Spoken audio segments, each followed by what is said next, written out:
अस्सलाम वालेकुम दोस्तों, कैसे हैं? ठीक हैं? सब खैरियत से हैं? उम्मीद है आप सब ठीक होंगे। मेरी वीडियोस का मकसद अपने नए आने वाले दोस्तों को जो नया-नया बैंक जॉइन करते हैं या जॉइन करने के करीब जा रहे हैं, उनके लिए एक इन्फॉर्मेशन है, जनरल इन्फॉर्मेशन, ठीक है? कुछ दोस्त जिस तरह से बैंक जॉइन कर कर घबरा जाते हैं कि शायद बैंक में पता नहीं क्या है, क्या नहीं, तो उनके लिए छोटी-सी इन्फॉर्मेटिव वीडियोस हैं, ठीक है? शॉर्ट इंट्रोडक्शन आपको ब्रांच बैंकिंग का थोड़ा-सा देना चाह रहा हूँ।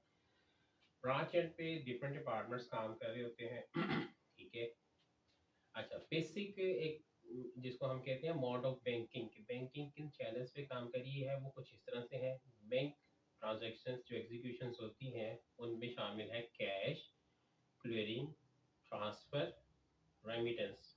और लेटेस्ट बैंकिंग में एक और चीज़ ऐड हो चुकी है जिसको हम कहते हैं एडीसी या e payments. ADC means alternate delivery channels, ठीक है। सबसे पहले ब्रांच का एक तारुफ छोटा सा करवाना चाहता हूँ कि ब्रांच एंड में क्या क्या डिपार्टमेंट्स होते हैं, ठीक है। सबसे पहले डिपार्टमेंट होता है कैश, फिर क्लियरिंग, फिर बिल्स। बिल्स मीन जिसमें अकाउंट ओपनिंग और उससे रिलेटेड एक्टिविटीज आ जाती हैं। उसके बाद है रेमिटेंस, ठीक है।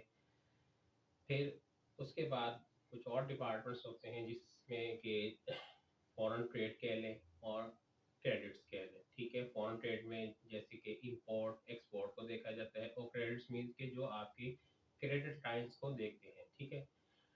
लेटेस्ट बैंकिंग में कुछ चीज़ें ब्रांच एंड पे परफॉर्म होती हैं और कुछ चीज़ें सेंट्रलाइज हो गई हैं।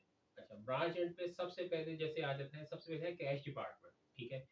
कैश डिपार्टमेंट में क्या क्या एक्टिविटीज़ होती हैं? मेनली तो कैश का जब भी नाम आएगा तो मेजर तो दो चीज़ें हैं, कैश रिसीट और cash payment. Cash receipt mean कि जो कैश आप पब्लिक से रिसीव कर रहे हैं, और कैश पेमेंट जो आप पब्लिक को कैश दे रहे हैं, ठीक है। इसको थोड़ा सा मॉडिफाई फॉर्म में इस तरह से कह सकते हैं, कैश रिसीट और कैश पेमेंट की मेजर फिर दो कैटेगरीज आ जाती हैं।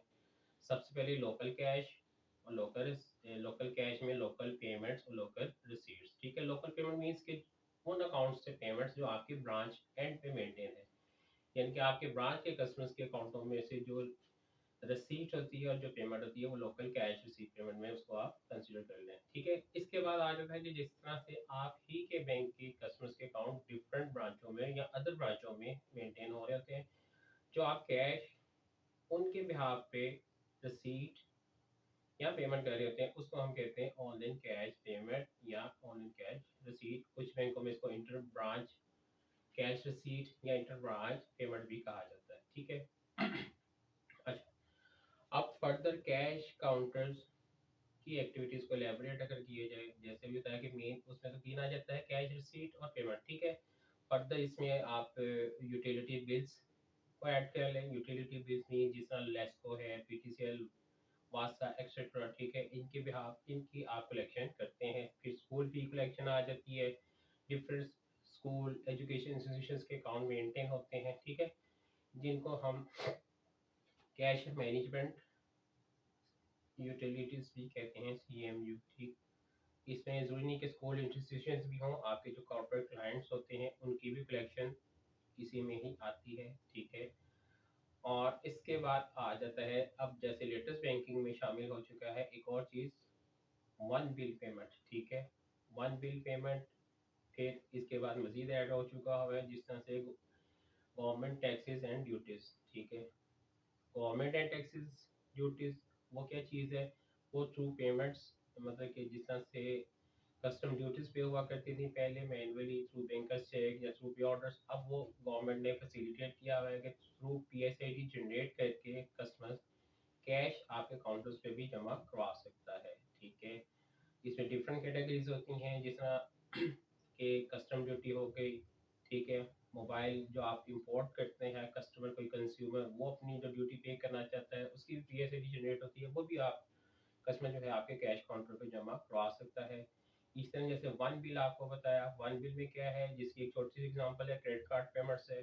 क्रेडिट कार्ड पेमेंट्स मतलब कि किसी भी बैंक का कोई भी कस्टमर अपना क्रेडिट का बिल आपके काउंटर पे कर सकता है, ठीक है।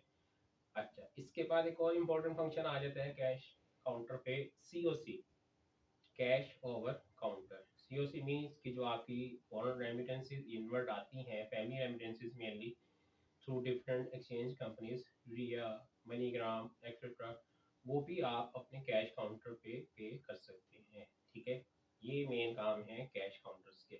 इसके अलावा अदर फंक्शन होते हैं ब्रांच एंड पे, जिस तरह से कैश रिसीट। अगर आपकी ज़्यादा है कैश पेमेंट कम है तो ओबियसली आपका जो कैश ऑन हैंड होगा वो ज़्यादा होगा। तो इसको आप कैसे मैनेज करते हैं? इसको आप थ्रू आप अपनी कैश चेस्ट उसको कहते हैं, उसके थ्रू डिस्पोज ऑफ करते हैं। इसी तरह अगर कैश पेमेंट्स आपकी ज़्यादा है और कैश ऑन हैंड आपके पास रिसीट कम हुआ तो आपको कैश मंगवाना पड़ेगा। तो ये जो कैश की मतलब एक्सेस हैंडलिंग डिस्पोज ऑफ, ये आप अपनी मेन ब्रांच के अंडर जो कैश कैश चेस्ट जिनको सीपीसी भी कहा जाता है उनके थ्रू हैंडल करते हैं। अगर आपके पास कैश एक्सेस है तो आप डिस्पोज ऑफ करेंगे, अगर आपके पास कैश कम है तो पेमेंट्स के लिए आप कैश डिमांड करेंगे। ठीक है, ये इन जनरल छोटी सी कैश काउंटर्स का इंट्रोडक्शन है। उसके बाद दूसरा इम्पोर्टेंट डिपार्टमेंट है आपका, ये अभी फिलहाल ट्रांजेक्शन्स के हवाले से बात कर रहा हूँ। ठीक है, दूसरा इम्पोर्टेंट डिपार्टमेंट आपका है क्लियरिंग।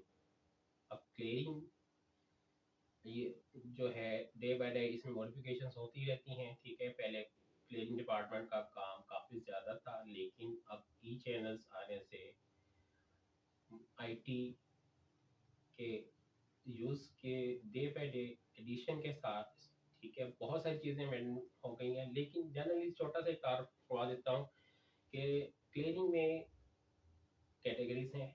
एक नॉर्मल क्लियरिंग कहलाती है, ठीक है, एक सेम डे क्लियरिंग है, ठीक है, एक स्पेशल क्लियरिंग है, एक इंटरसिटी क्लियरिंग है और एक ओबीसी क्लियरिंग। ठीक है, क्लियरिंग डिपार्टमेंट में बेसिकली ये 4 से 5 कैटेगरीज होती हैं। ठीक है, क्लियरिंग की बेसिकली तमाम क्लियरिंग से दो मेजर टाइप्स हैं, एक है आउटवर्ड और एक है इनवर्ड। ठीक, आउटवर्ड क्लियरिंग जैसे सपोज करें, अगर आप फिलहाल अगर नॉर्मल क्लियरिंग की बात करें, ठीक है, तो आउटवर्ड नॉर्मल क्लियरिंग क्या होती है? कस्टमर्स आपके पास जो सारे दिन में चेक्स डिपॉजिट करवाते हैं क्लियरिंग के लिए, ठीक है, वो आप रिसीव करते हैं। ठीक है, जो डिफरेंट इसकी डिफरेंट इलाकों में जो इसकी टाइमिंग्स होती है, नॉर्मली 3 बजे तक की टाइमिंग होती है। ठीक है, जो कस्टमर आपके चेक्स आपके पास डिपॉजिट करवाता है वो चेक्स आप अपने कस्टमर से रिसीव करते हैं। ठीक है, उनके अकाउंट में शैडो क्रेडिट देते हैं और लॉन्च करके सिस्टम में वो आप थ्रू निफ्ट, ठीक है, वो भेज देते हैं।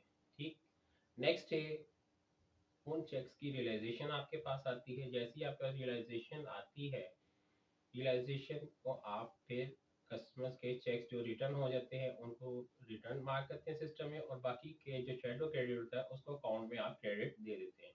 ठीक है, दूसरी होती है इनवर्ड क्लियरिंग। ठीक है, जो आपने आउटवर्ड क्लियरिंग आज भेजी है वो अगली ब्रांच के लिए इनवर्ड क्लियरिंग है। ठीक, आज आप क्लियरिंग लॉन्च करेंगे, क्लियरिंग वो तमाम चेक्स इंस्ट्रूमेंट निफ्ट आपसे एक रिसीव करता है, निफ्ट उनको ओवर द नाइट प्रोसेस करता है और अगले दिन मॉर्निंग में तमाम रेलिवेंट बैंकों की ब्रांचेस को फॉरवर्ड कर देता है। अब इसमें यह है कि पहले तो चेक्स जो थे वो नॉर्मली उन ब्रांचों को ही जाते थे, लेकिन क्योंकि अब सेंट्रलाइजेशन हो गई है तो ऑलमोस्ट तमाम बैंकों ने अपने सीपीयू हब्स बना दिए हुए हैं। CPU mean central processing unit. ठीक, सीपीयू हब्स बना दिए हुए हैं जहाँ से चेक्स जो हैं थ्रू स्कैनिंग जिस ब्रांच से चेक परटेन करता है उन ब्रांचों को चेक्स भेज दिए जाते हैं। ठीक, वो ब्रांच उनको प्रोसेस करती है मॉर्निंग में। ठीक है, और जिन जो चेक्स रिटर्न्स होते हैं ड्यू टू एनी रीज़न, जिसमें कि बहुत सारे रीज़न हो सकते हैं जिसको डिटेल से भी डिस्कस करेंगे बाद में, वो चेक्स रिटर्न करती है। बाकी के चेक जो क्लियर होते हैं वो होल्ड करते हैं। ठीक है, जब चेक रिटर्न चले जाते हैं आफ्टरनून में निफ्ट के पास वापस, तो निफ्ट शाम में फिर वही चेक दोबारा जिन बैंकों ने आउटवर्ड लॉस की होती है उनको उसको हम कहते हैं कि रियलाइजेशन के लिए भेज देता है। जो चेक रिटर्न हो जाते हैं फिजिकली वो चेक वापस चले जाते हैं और जो चेक क्लियर होते हैं उनका क्रेडिट दे दिया जाता है। ठीक है, इसी तरह जो आपकी इनवर्ड क्लियरिंग है वो अगले बैंक की आउटवर्ड क्लियरिंग है। ठीक है, with in next working day इसकी सेटलमेंट हो जाती है। अब ये तो था ना एक नॉर्मल क्लियरिंग। इसी तरह एक है इंटरसिटी क्लियरिंग। इंटरसिटी क्लियरिंग ये है कि आपके चेक्स उन ब्रांचों को जो कस्टमर आपके पास चेक लेके आया है वो उन ब्रांचों के चेक्स हैं जो अदर सिटीज में हैं। फॉर एग्जांपल एक कस्टमर का अकाउंट लाहौर में किसी भी बैंक में ब्रांच में है, ठीक है, वो आपके पास चेक लेके आया है नेशनल बैंक पिशावर का, ठीक। अच्छा, अब नेशनल बैंक फॉर एग्जांपल अगर सेंट्रलाइज नहीं है तो उसका चेक इंटरसिटी क्लियरिंग में लॉन्च होगा। जिस तरह से नॉर्मल आउटवर्ड क्लियरिंग लॉन्च होती है इस तरह इंटरसिटी क्लियरिंग भी लॉन्च होगी। लेकिन इसमें थोड़ा सा डिफरेंस ये है कि नॉर्मल क्लियरिंग आपने वेरी एक्सेस सेटल करना होती है, इंटरसिटी क्लियरिंग में 72 आवर्स अप्रॉक्सीमेटली टाइम है। प्रोसीजर इसका भी वही है कि जिस तरह आपके पास चेक्स आएंगे आप उसको इंटरसिटी क्लियरिंग लॉन्च करेंगे, निफ्ट का राइडर आएगा, जिस सिटी का एनवेलप होगा वो उस सिटी को डिलीवर कर दिया जाएगा। वहाँ से जब रियलाइज होके आएगा तो आप कस्टमर को क्रेडिट दे देंगे, और अगर रिटर्न होगा तो आप कस्टमर को इन्फॉर्म कर देंगे, ठीक है, फिजिकली चेक वापस आ जाता है। अच्छा, इसी तरह से है OBC, outward bills for collection. Outward bills for collection ये अब काफ़ी हद तक तकरीबन कम हो गया, लेकिन अभी भी कुछ रिमोट एरियाज की ब्रांचेस हैं जिन पे लॉन्च किया जाता है, ठीक है। आउटवर्ड बिल्स फॉर कलेक्शन में क्या होता है कि कोई ऐसी ब्रांच जो अभी तक निफ्ट के सेंट्रलाइजेशन प्रोसेस में नहीं आई है उस जगह है। मोस्टली इसमें रिमोट एरियाज की ब्रांचेस होती हैं। इसका भी प्रोसीजर वही है कि अगर आपके पास कोई कस्टमर चेक लेके आता है, ठीक है, आप उसको ओबीसी में लॉन्च करेंगे, रियलाइजेशन के लिए भेज देंगे। ओबीसी भी दो तरह की होती हैं, एक ओबीसी आवर्स है, एक ओबीसी अदर्स। इसको जब क्लियरिंग का टॉपिक आएगा उसमें डिटेल से डिस्कस करेंगे। अच्छा, इसके बाद जैसे सीएमडी क्लियरिंग भी एक है।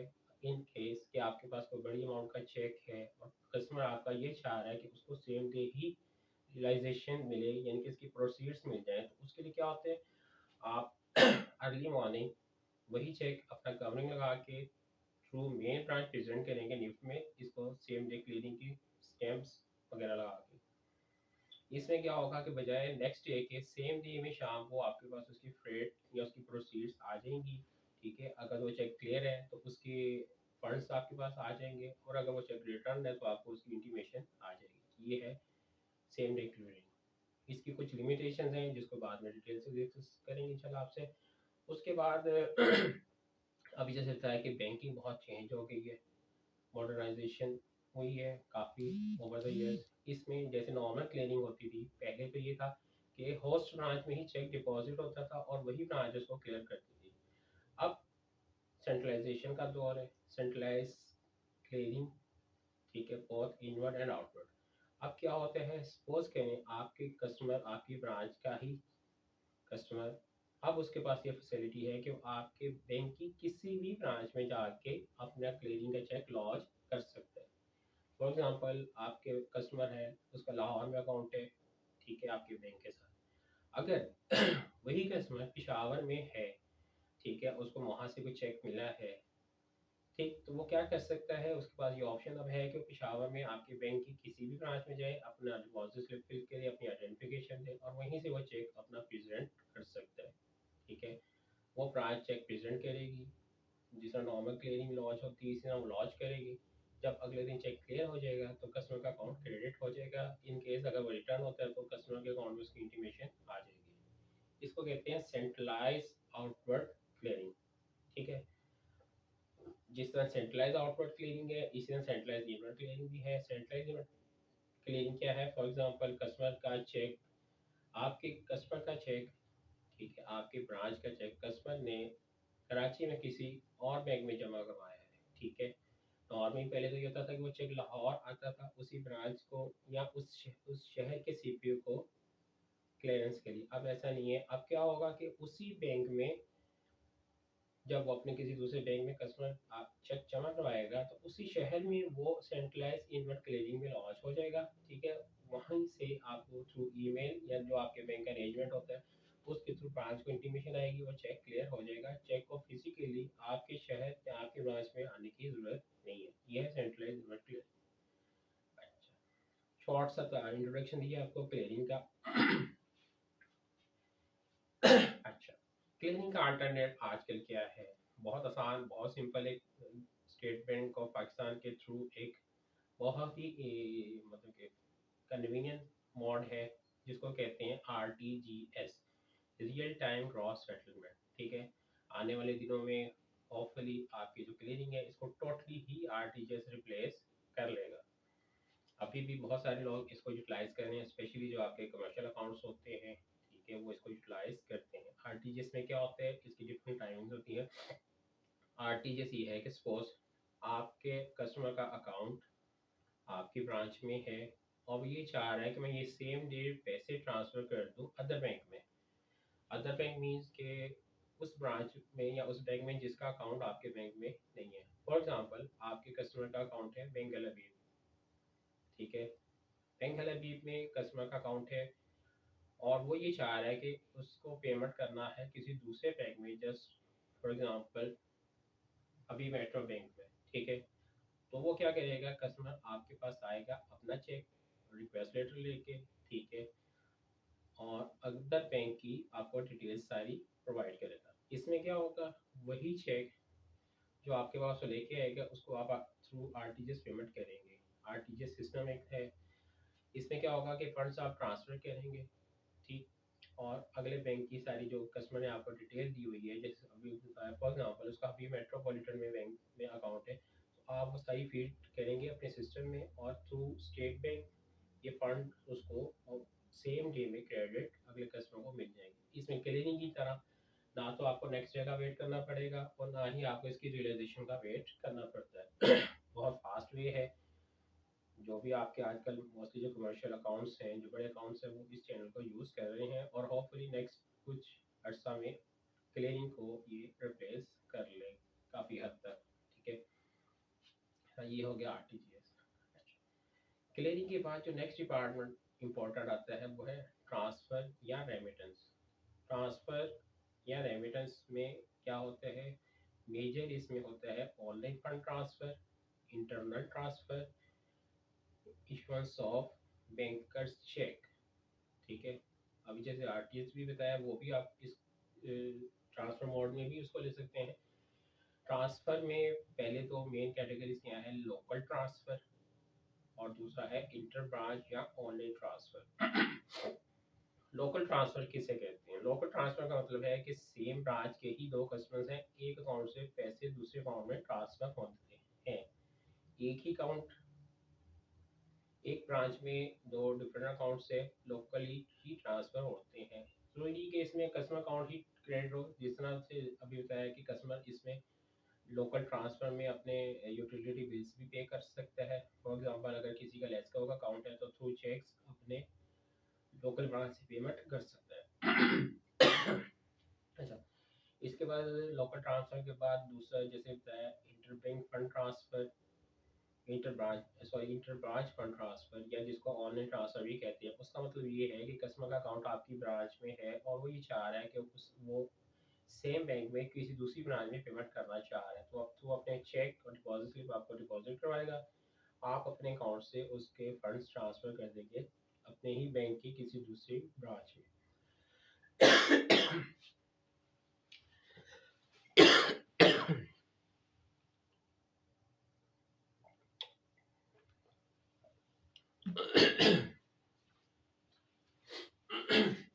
कुछ चीज़ें भी जैसे आपको बताई थी जो कैश काउंटर्स पे परफॉर्म होती हैं, वो ट्रांसफ़र में भी हो सकती हैं, जिस तरह के यूटिलिटी बिल्स अभी बताया।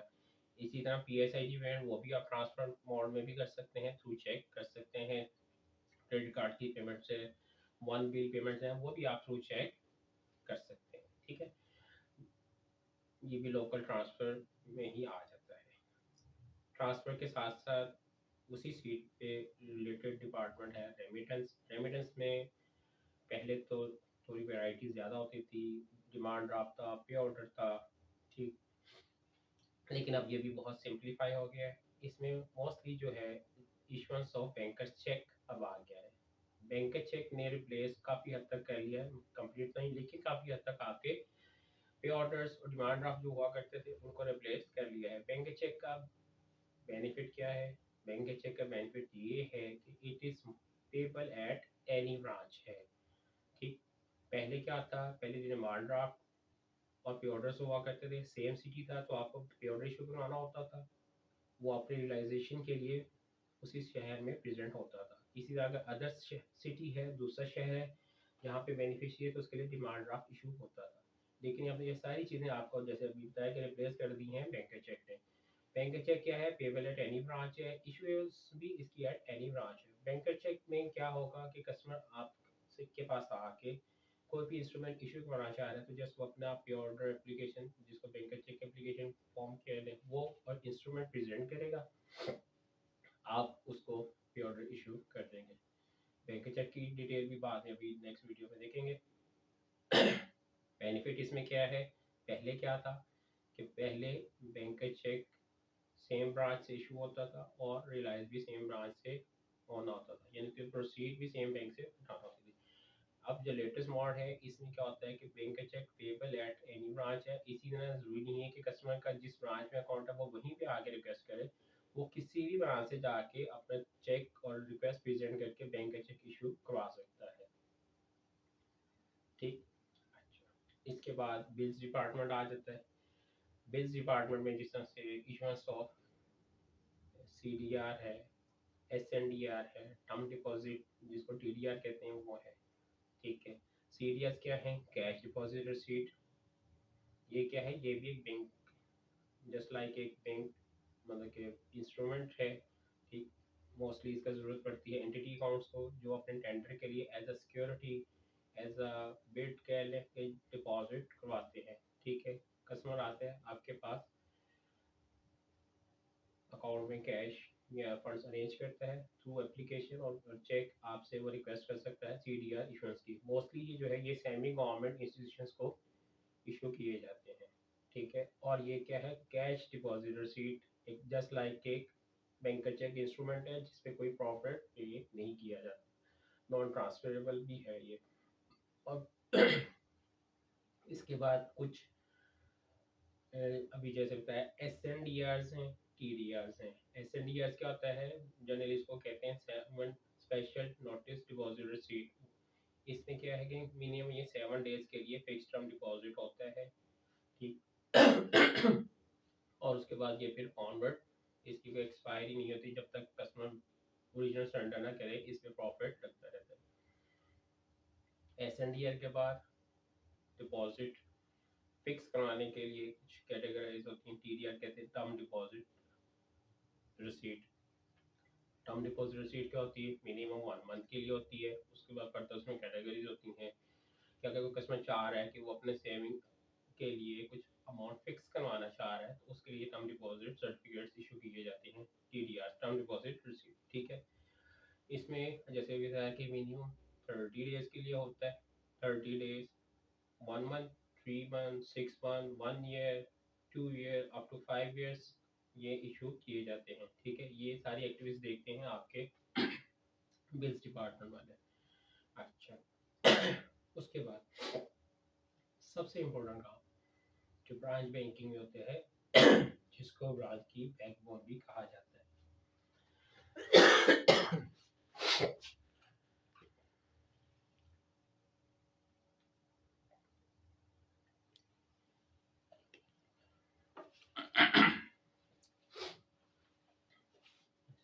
सबसे इम्पोर्टेंट फंक्शन जो ब्रांच एंड पे होता है, जिसको ब्रांच की, जिस डिपार्टमेंट को ब्रांच की बैकबोन भी कहा जाता है, वो है अकाउंट ओपनिंग।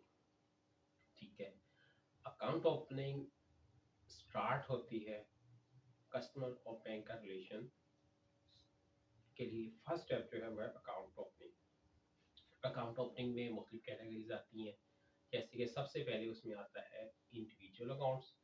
अगर इसको कैटेगराइज किया जाए, ठीक है, सबसे पहले आएगा उसमें इंडिविजुअल अकाउंट्स और फिर कंपनी अकाउंट्स। इंडिविजुअल अकाउंट्स और कंपनी अकाउंट्स को अगर थोड़ा सा कैटेगराइज करते जाएं, तो इंडिविजुअल अकाउंट्स में जैसे सबसे पहले आता है सिंगल इंडिविजुअल अकाउंट। उसके बाद इसमें आ जाता है ज्वाइंट अकाउंट। ज्वाइंट अकाउंट की भी 2 कैटेगरीज होती हैं। एक होता है उसमें ज्वाइंटली। ठीक है। ज्वाइंटली मीन्स के एक से ज़्यादा अकाउंट होल्डर मिल के कस्टमर एक से ज़्यादा एक अकाउंट को एक से ज़्यादा कस्टमर्स मिलके मेंटेन करें। ठीक है। ज्वाइंटली इसमें नॉर्मली 2 कस्टमर्स मिलके आपस में अकाउंट खोलते हैं, 2 से ज़्यादा भी ये हो सकते हैं। ठीक है। ज्वाइंटली में भी फर्दर कैटेगरीज होती हैं। एक होता है ज्वाइंटली ऑपरेटेड, ठीक है। ज्वाइंटली ऑपरेटेड का मतलब ये होता है कि अगर फर्ज करें दो पर्सन्स मिलके एक अकाउंट खोल रहे हैं, ठीक है, तो दोनों ही उसको ऑपरेट कर सकते हैं। ज्वाइंटली में फिर दो कैटेगरीज आ जाती हैं। वो क्या? उसमें ये आ जाता है ज्वाइंटली में, एक होता है सिंपली जिसको हम कहते हैं ज्वाइंटली। ज्वाइंटली मीन्स ये होगा कि दोनों कस्टमर मिलकर साइन करेंगे, तो इंस्ट्रूमेंट पास होगा, चेक पास होगा, या कोई और इंस्ट्रक्शन जो भी है, जैसे चेक बुक इशुएंस है, चेक बुक स्टॉप पेमेंट है, रेमिटेंस इंस्ट्रूमेंट इशू करवाना है, कोई सी भी इंस्ट्रक्शन होगी, उस केस में अगर तो ऑपरेटिंग इंस्ट्रक्शन ज्वाइंटली है तो दोनों ही कस्टमर्स के साइन होंगे, तो बैंक उस इंस्ट्रक्शन को फॉलो करेगा, अदरवाइज नहीं। ठीक। ज्वाइंटली की जो दूसरी टाइप है वो होती है सिंग आइदर और सर्वाइवर, ठीक है। ज्वाइंटली में ये ऑप्शन भी होती है, ठीक है, कि आइदर और सर्वाइवर। आइदर और सर्वाइवर मीन्स कि दोनों में से कोई एक कस्टमर भी साइन कर सकता है, ठीक है। तीसरी जो कैटेगरी उसकी होती है सिंगली। सिंगली में भी ये होता है कि दोनों में से कोई एक कस्टमर भी अपने साइन करके इंस्ट्रूमेंट क्लियर करवा सकता है। इंस्ट्रक्शन जो भी बैंक को देगा, बैंक उसको भी उसको सिंगल साइनों के साथ भी ओबे करेगा, ठीक है।